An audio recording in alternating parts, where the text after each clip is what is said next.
YouTube, this is Rhino Dan. So you just saw me do a 38 on a half-mile track with 9 turns or 10 turns. Pretty crazy. Here I am going off the track. So I'm no stranger to going off the track. I can probably make like a 10-minute video of me going off the track and jumping the bike. Here's me going at a lower speed working on lines through this corner, because every time you change directions from clockwise to counterclockwise, turns change a little bit. At this current speed right here, there's no reason for me to ever crash. It's at 1604. It's too slow. At my current skill level, that'd be like, I don't know, me driving 10 miles per hour. It was just too slow. Now here's me going a little bit quicker. You're gonna see how much time I've shaved off.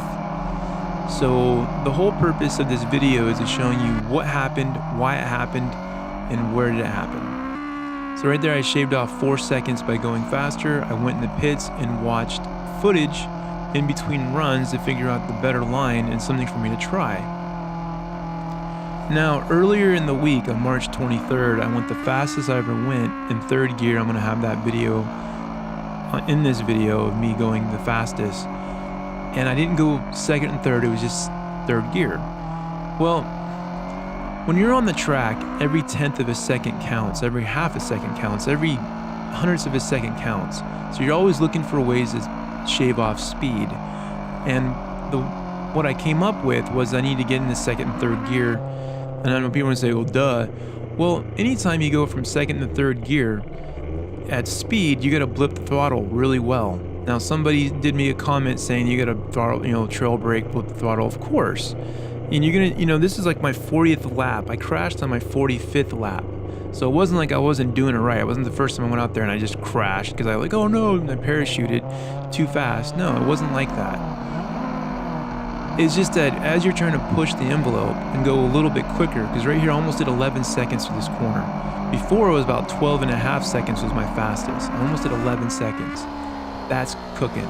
And I'm trying to figure out every little second. So here's my 3rd gear video where I'm doing 3rd gear and I did a 41.24, which is really fast because the race guy that beat me on this same layout did a 42. I'd have won the race if I was doing this pace, just in 3rd gear. Just in this pace, if I just kept this pace without going to 2nd, I would have won the race, my first club race.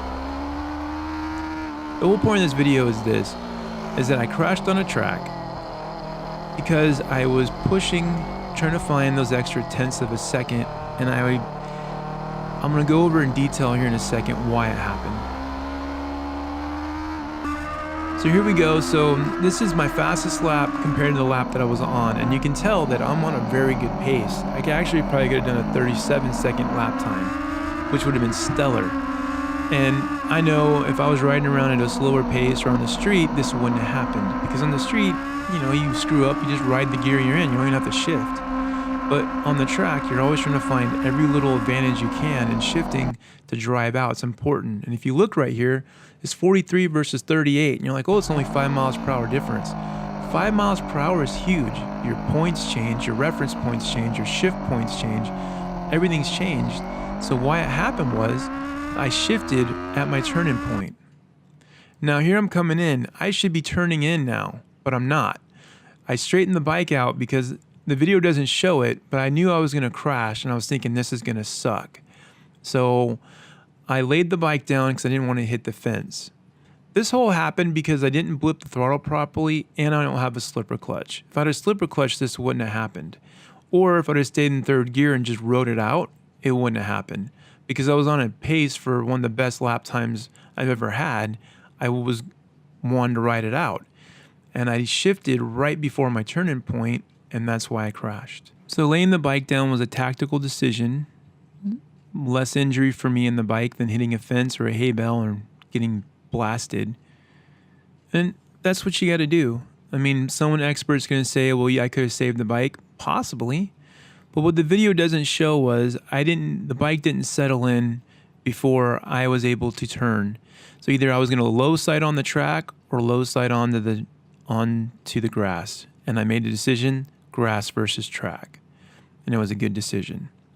The damage is minimal, and I'm okay. I'm a little sore, but nothing a good hot tub can't fix. Thanks for watching. My name's Rhino Dan. You guys have a nice day.